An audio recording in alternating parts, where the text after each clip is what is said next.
Hola, soy Max Kaiser y esto es Kaiser Report. Hoy vamos a profundizar aún más en la psicología, la física y la economía de las burbujas. ¡Ay, esas burbujas! ¿Es posible que estemos asistiendo a su muerte? ¿Al destino final de tanta burbujeante desdicha? De momento, no podemos más que especular. Aunque eso sí, con ayuda de Stacy. Bueno, vamos a seguir hablando del concepto que ya introdujo el otro día David Stockman, que el Banco Central, en este caso la Reserva Federal, y sus políticas son los que han generado el caos que tenemos a nuestro alrededor y las desigualdades de riqueza e ingresos, que a su vez están sembrando el descontento en la sociedad y haciendo que Estados Unidos se esté trampeando. Vamos a ver nuestro primer titular del día. Según Julian Robertson, figura legendaria de los fondos de cobertura, todo es una burbuja y acabará desembocando en el caos. El legendario gestor de fondos de cobertura Julian Robertson, director de Tiger Management, opina que los mercados financieros están repletos de burbujas alimentadas por los bancos centrales. Aunque los intereses en Estados Unidos todavía no han caído al terreno negativo, es un despropósito que se hayan rebajado tanto, declaró Robertson en el programa Bloomberg Surveillance, que emite la cadena en horario de máxima audiencia. Soy consciente de que los bancos centrales de todo el mundo tratan de garantizar la prosperidad, pero en su intento por conseguirlo están inflando una burbuja que acabará estallando y haciéndonos daño a todos. Es evidente que desde que pronunciara estas palabras los mercados financieros han tenido un comportamiento caótico. Por ejemplo, el Deutsche Bank ha generado una gran agitación a escala mundial. Hay un truco muy famoso que hacían los fakires de la India, el de la cuerda hindú. Consiste en lo siguiente. El fakir lanzaba una cuerda hacia arriba. La cuerda se quedaba fija en el aire y entonces un niño pequeño subía por ella y acababa desapareciendo. Pues bien, eso mismo es lo que pretenden hacer los banqueros centrales. Crear una situación que desfíe a la gravedad, a las leyes económicas y a las leyes a secas, lanzar coberturas al aire y seguir emitiendo moneda sin ton ni son, mientras los mercados financieros suben por la cuerda con dirección a las nubes, con la esperanza de que, por arte de magia, las acciones desaparezcan gracias a compras apalancadas, fusiones y adquisiciones, privatizaciones.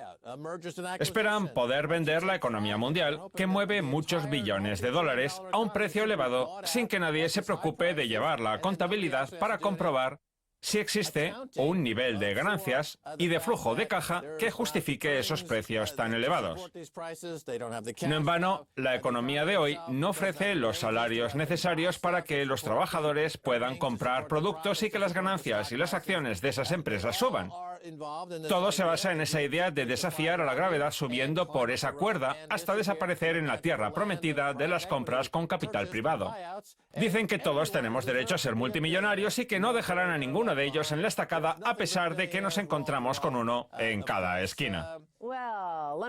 Tengo que interrumpirte, porque no estoy de acuerdo con eso de que quieren que todos nos hagamos multimillonarios. Solo quieren que lo sea su propio círculo de amigos a los que se rescata, lo cual tiene mucho que ver con el siguiente titular que vamos a ver. Recordemos que todo eso de los rescates en Estados Unidos y Europa empezó cuando Jim Cramer, de la CNBC, instó al por aquel entonces gobernador de la Reserva Federal, Ben Bernanke, a que rescatara a sus amigos de Bear Stearns. Y de hecho, durante la crisis financiera, los gobernadores de la Reserva Federal y los secretarios del Tesoro, me refiero a gente como Ben Bernanke, Janet Yellen, Tim Geithner o Hank Paulson, recibieron llamadas de su entorno, de su círculo de amigos, para conseguir tal fin. Fíjate bien en los términos que estoy empleando, porque son los mismos que utilizan Reuters y los medios estadounidenses para hablar de Putin, que, según ellos, tiene un círculo de amigos, un entorno.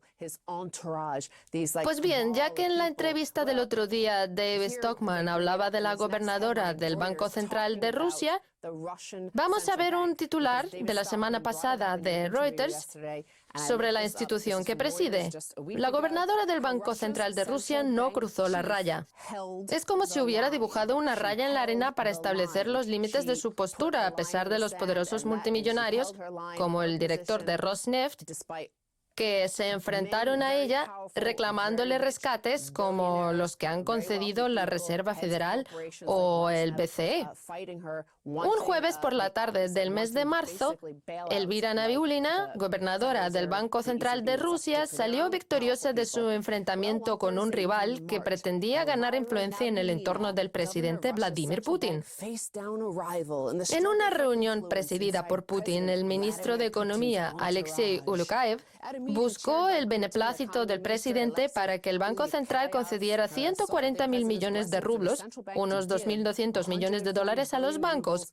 Sentado delante de Nabiullina en una sala del Kremlin, Ulukayev argumentó que los bancos utilizarían ese dinero para prestárselo a las empresas en dificultades por culpa de la desaceleración económica de Rusia. Una medida que beneficiaría también a algunos amigos de Putin en el mundo de los negocios. Pues bien, Elvira se opuso a esa medida y Putin la apoyó, así que no les concedieron esos 2.200 millones de dólares a los banqueros lloricas que suplicaban dinero gratis con el argumento de que regalándoles dinero a los banqueros se salvaría la economía. En economía existe un equivalente a la adaptación y la ley del más fuerte. Se llama competencia. Uno no puede depender constantemente del dinero gratis que puedan concederle los banqueros centrales para mantener su oligopolio o su monopolio. Si una empresa no es capaz de mantener su modelo de negocio sin recibir dinero gratis, entonces tiene que irse a la quiebra, que es lo que debería haberles pasado en el 2008 a Warren Buffett, Wells Fargo y JP Morgan, después de asumir un riesgo desproporcionado que, como digo, debería haberles llevado a la bancarrota. De esa forma, ahora tendríamos bancos nuevos y más competencia, con lo que la economía estadounidense sería más dinámica y los salarios estarían al alza, dado que habría más demanda de gente preparada. Elvira lo sabe y por eso decidió no cruzar la raya, diciéndoles a los banqueros, o aprenden a competir o se van a casa. No pienso rescatarles como los bancos centrales occidentales, que parecen no tener confianza alguna en los mercados y cuyo único objetivo es recurrir al dinero gratis hasta la eternidad. E hizo bien. La noticia hace alusión a dos momentos claves de su mandato al frente del Banco Central de Rusia. Ella sufrió la misma presión que Ben Bernanke en su momento. Si recuerdas, durante la última crisis, los medios financieros de Estados Unidos no hacían más que sacar en sus programas a gente como Jim Cramer, que le decía a Ben Bernanke, no es momento de ser académico y de negarse a cruzar la raya. Sin embargo, Elvira decidió atenerse a lo que dicen los libros y hacer oídos sordos a las súplicas de los banqueros.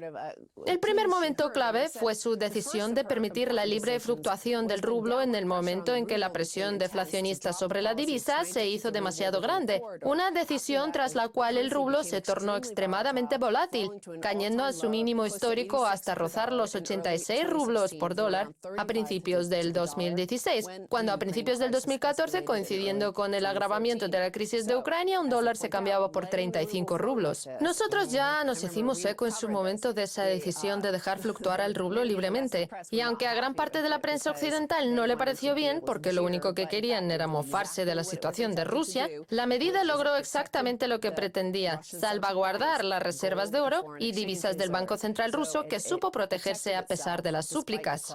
Sí, ya hemos contado que aunque ha subido el precio de las importaciones, la medida ha permitido que Rusia desarrolle su propio mercado interno, especialmente en el ámbito de la agricultura o el queso. De hecho, ahora es del todo posible degustar un camembert o un brie rusos, que por cierto están deliciosos. Ya veo que te has hecho fan de esos quesos.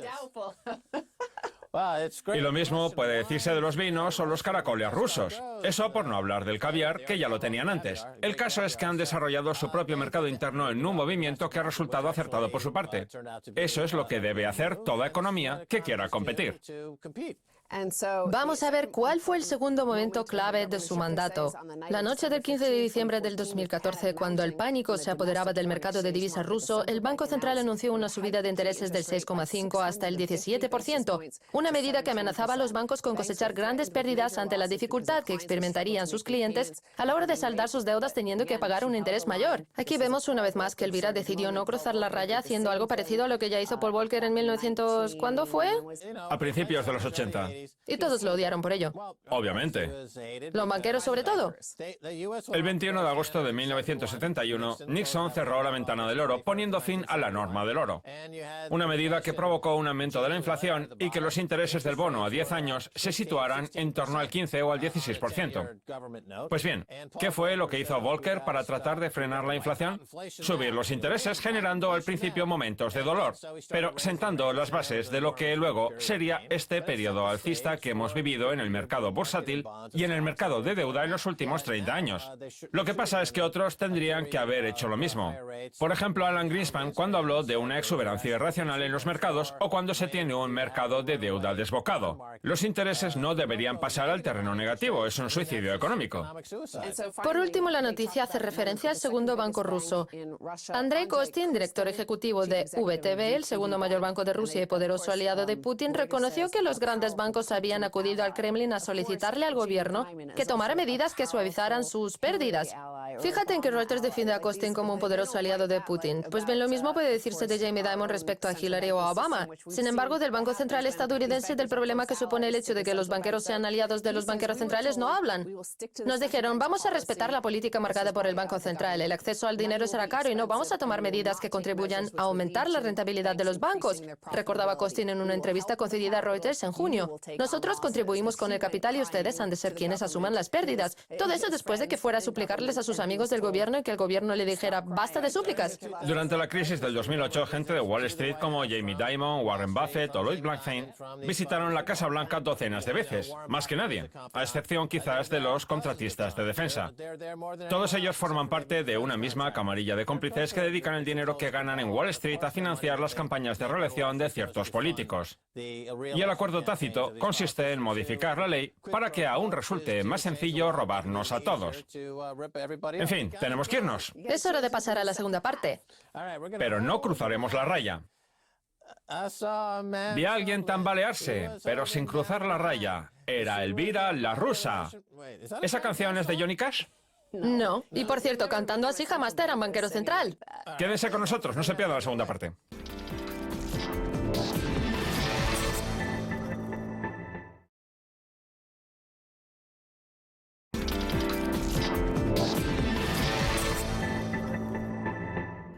Bienvenidos de nuevo a Kaiser Report. Soy Max Kaiser. Es hora de volver a hablar con David Stockman, conocido por todos por ser el director del gabinete presupuestario de Ronald Reagan. Su nuevo libro, Trumpeados, resulta de lectura obligada. David, bienvenido de nuevo. Gracias. Sé que tiene 10 acuerdos que proponerle a Donald Trump. Sí. Pero antes de entrar en materia, me gustaría hablar del tercer capítulo del libro Trumpeados, titulado La economía de Warren Buffett. El Banco Central ha permitido que la financiarización divida a Estados Unidos. A mí todo esto me parece la piedra roseta para entender por qué tenemos las enormes desigualdades de riqueza e ingresos que tenemos. Cuando uno habla con movimientos activistas como Ocupa Wall Street o Las vidas de los negros importan, todos se preguntan cómo es posible que haya pasado algo así. Pues bien, la respuesta está en el tercer capítulo de Trumpeados. Y las cifras son elocuentes. Todo empieza en 1987, cuando el balance general de la Reserva Federal pasó de 200.000 millones de dólares a 4,5 billones, multiplicándose por 23. Un fenómeno al frente del cual se encuentra Warren Buffett, el mayor accionista de Wells Fargo, al que ahora han descubierto robando y saqueando a manos llenas. Sí. En 1987 el patrimonio de Warren Buffett era de 2.100 millones de dólares. Hoy asciende a 73.000 millones, es decir, 35 veces más. Y encima gracias a una empresa que en esencia no hace nada, ni produce ni fabrica. Solamente se dedica a tomar prestado dinero barato del Estado y adquirir enormes participaciones en distintas empresas. No es más que un rentista. Sí, sí. Y los rentistas no hacen nada. Ahora bien, si comparamos esos datos con otros parámetros, la distribución salarial ha pasado de 2,5 billones a 7,5 billones. Es decir, que se sitúa solo 3 veces por encima. Sí. Y si profundizamos un poco más en el asunto, la suma de horas de mano de obra de la economía no agrícola, que constituye un parámetro preciso del trabajo real, ha pasado en el mismo periodo de 185.000 millones de horas a 240.000. Es decir, que se sitúa únicamente 1,27 veces por encima. Asimismo, durante la era de los salarios medios semanales de Greenspan, la retribución de los trabajadores a tiempo completo aumentó solamente en un múltiplo ligeramente superior al 1. Y por último, la renta media de las familias ha disminuido un 20%. 20%, efectivamente. Vamos, que mientras que la renta de las familias ha experimentado un crecimiento negativo, el patrimonio de Warren Buffett se sitúa 35 veces por encima. Cierto, cierto. Y todo gracias en su mayor parte a las políticas de la Reserva Federal, o al menos eso considero yo. Corríjame si me equivoco. Sí. O sea que el monetarismo, Cierto. que es la ortodoxia dominante, ha provocado un daño irreparable. Háblenos al respecto. En los últimos 30 años hemos tenido un sistema financiero repleto de burbujas y ahora ese sistema parece dispararse hasta el infinito. Greenspan fue quien inició todo esto. Recordemos que accedió al cargo de gobernador de la Reserva Federal en agosto de 1987, dejando atrás sus ideas sobre la norma del oro, de la que era partidario, pero de la que no se volvió a acordar jamás. El caso es que, en ese proceso de expansión del balance general que acaba de mencionar usted, el valor conjunto del capital y la deuda de la economía estadounidense pasó de menos de 10 billones a 93 por culpa de esa oleada de financiarización que ha cambiado por completo el aspecto de la economía, absorbiendo un montón de recursos y trasladándolos a las operaciones del mercado secundario, que no ha dejado de reestructurar y mover el dinero de un lado a otro, lo cual ha hecho que, al cabo de los años, la productividad de la economía real de Estados Unidos haya disminuido en la práctica. Y el problema es que esa política ha echado raíces. Durante el mandato de Reagan, las doctrinas de Milton Friedman, Sí, cierto. el padre del monetarismo, se convirtieron en la ortodoxia dominante. ¿Nos encontramos en el cenit de sus tesis? ¿Qué es lo que puede sustituirlas? Friedman fue quien despertó a la bestia. En agosto de 1971, Nixon anunció en Camp David el incumplimiento del tratado de Bretton Woods, alejando al dólar de cualquier tipo de conversión respecto al oro y permitiendo que la Reserva Federal construyera un sistema fiat que ha logrado dominar la economía mundial y convertirse en la política de todos los bancos centrales.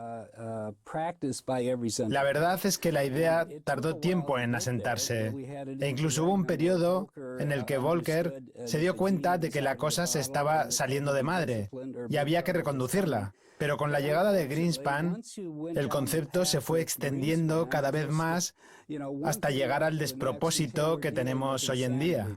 ¿Qué le parece a usted que haya bancos demasiado grandes para caer y banqueros demasiado grandes para ir a la cárcel y que estén por encima de la ley? Porque incluso el propio Eric Holder reconoce que a esos banqueros no se les puede procesar, que resulta demasiado arriesgado. Los banqueros han tomado a la economía como rehén, le han puesto una pistola en la cabeza y han amenazado con hacer estallar el mercado bursátil si alguien se atreve a procesarlos. Esa es para mí una de las consecuencias de la financiarización, que la Reserva Federal se ha convertido en rehén de Wall Street, de los operadores de dinero rápido y de los robots, hasta el punto de tener miedo a su reacción si, tras 94 meses de continuas bajadas, se atreve a subir los intereses un cuarto de punto. Un incremento que no afecta a las decisiones de compra de un solo consumidor estadounidense ni de un solo empresario a la hora de invertir en capital laboral, en renta fija. Solo afecta a los robots que operan en Wall Street. Y luego están los liberales keynesianos como Janet Yellen o Stanley Fischer, que han llegado a una situación de tal confusión que ya no saben qué hacer desde la sede de la Reserva En unas Federal. declaraciones recientes, Janet Yellen defendía que el precio de los activos es el que tiene que ser, mientras que en su debate con Hillary Clinton, Donald Trump decía que vivimos en una economía caracterizada por las burbujas. ¿Quién tiene razón? Evidentemente Trump. La mayoría de las cosas que dijo en el debate del otro día no tienen sentido, salvo cuando aseguró que tenemos un mercado falso, una economía ficticia dominada por una gran burbuja enorme y fea que en cuanto suban los intereses, por poco que sea, acabará saltando por los aires. Warren Buffett dijo una vez que existe una guerra de clases y la estamos ganando nosotros. Sí, bueno, No le avergüenza reconocerlo. sí. Gracias a sus fraudes a escala industrial, Wells Fargo consiguió comprar Wachovia, que había blanqueado casi 400.000 millones para los cárteles de la droga mexicanos sin recibir castigo alguno. Un par de años después de la crisis y de los grandes rescates y la gran campaña de emisión de moneda que autorizó Bernanke, Warren Buffett escribió una carta a la Reserva Federal dándole las gracias por haber salvado al país en lo que constituye uno de los mayores ejercicios de hipocresía que jamás he visto, porque lo único que salvó la Reserva Federal fueron sus inversiones en Goldman Sachs, Wells Fargo y el resto de empresas en las que Berkshire Hathaway tiene algún tipo de participación. Yo lo llamo Sam Warren, el idiota santurrón. De hecho, en este capítulo del libro lo utilizo como símbolo del problema que tenemos.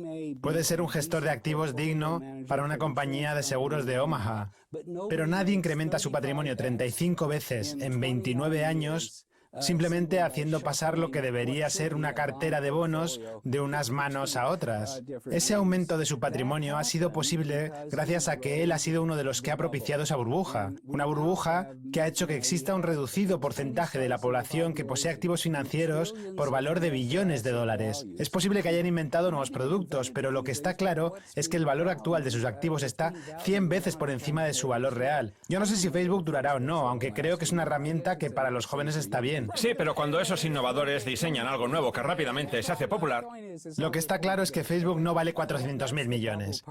Ahí tenemos un ejemplo de la burbuja.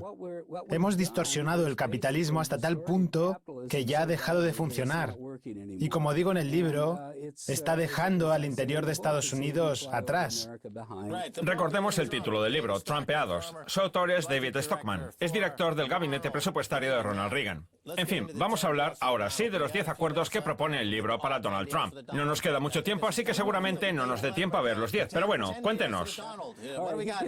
A Trump le gusta autoproclamarse el mejor negociador del mundo. Pues bien, si quiere cambiar el curso de la historia de su país, lo que tiene que hacer es empezar firmando un acuerdo de paz.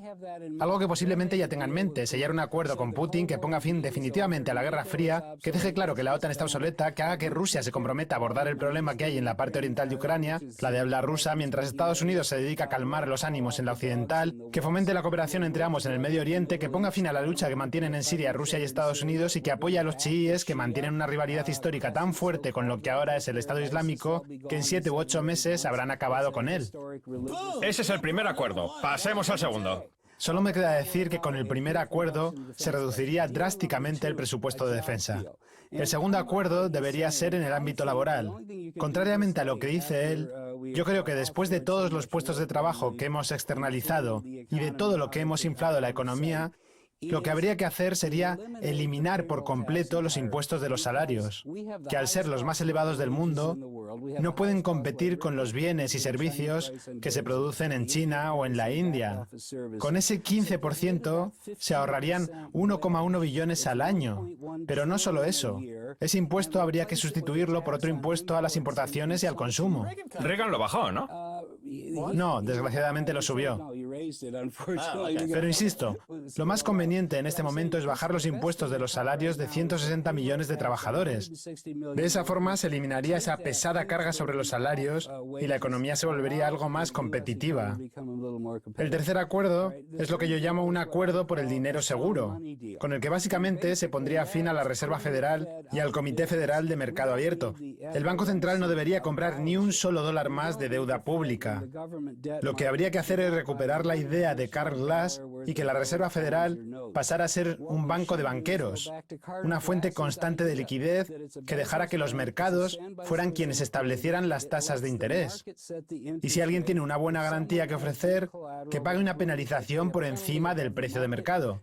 Si el mercado sube hasta el 30% en una situación de crisis, todavía mejor. Se convertiría en el ángel de la guarda de la economía, porque acabaría con los especuladores. ¿La Reserva Federal debería ser un fondo de cobertura? Ya lo es. Si pudiéramos darle un giro radical a la dirección de la Reserva Federal y que recuperara su propósito inicial, el mercado de capital volvería a convertirse en fuente de eficacia, crecimiento, productividad e innovación. Aquí el mayor problema lo constituye la Reserva Federal, y por lo menos Trump ya se ha atrevido a sacar el tema. Ese es el tercer acuerdo. El cuarto es un acuerdo por la libertad, que establecería que la guerra contra la droga ha sido el mayor fracaso y el mayor derroche de dinero en el que jamás se haya embarcado el gobierno federal. La razón por la que hay tanta violencia en las fronteras y en las ciudades del interior a las que ahora tanto se dirige Trump se debe a la ilegalización de las drogas, que ha generado beneficios por valor de decenas de miles de millones. Yo no digo que haya que construir un muro. Simplemente basta con decir que la guerra contra la droga ha terminado y acabar con instituciones como la Agencia Estadounidense contra el Narcotráfico, dejando que esas drogas se vendan en máquinas expendedoras. A lo mejor Philip Morris se ganaría un dinerillo, pero desde luego nadie moriría en el proceso. Ese es el cuarto acuerdo. El quinto consiste en una federalización de Estados Unidos. No puede ser que todo se controle desde Washington. Los grandes programas como el de cupones para alimentos o el Medicaid deberían volver a ser competencia de los estados, que tendrían que poder subir los impuestos para financiarlos. De esa forma, Washington se centraría en un abanico de asuntos más reducido. Tenemos que dejarlo aquí, David. Muchas gracias por haber estado en el Ha sido un programa. placer, gracias a usted. Muy bien, esto es todo por hoy en Kaiser Report. Somos Max Kaiser y Stacey Herbert. Quiero dar las gracias a nuestro invitado David Stockman, autor de este libro que ya se ha convertido en todo un clásico, Trumpeados, que en el tercer capítulo habla de la economía de Warren Buffett y que además propone 10 acuerdos para Donald Trump. Es un regalo estupendo para las próximas Navidades. Si quieren contactar con nosotros, escríbanos un tweet a Kaiser Report. Hasta la próxima. Adiós.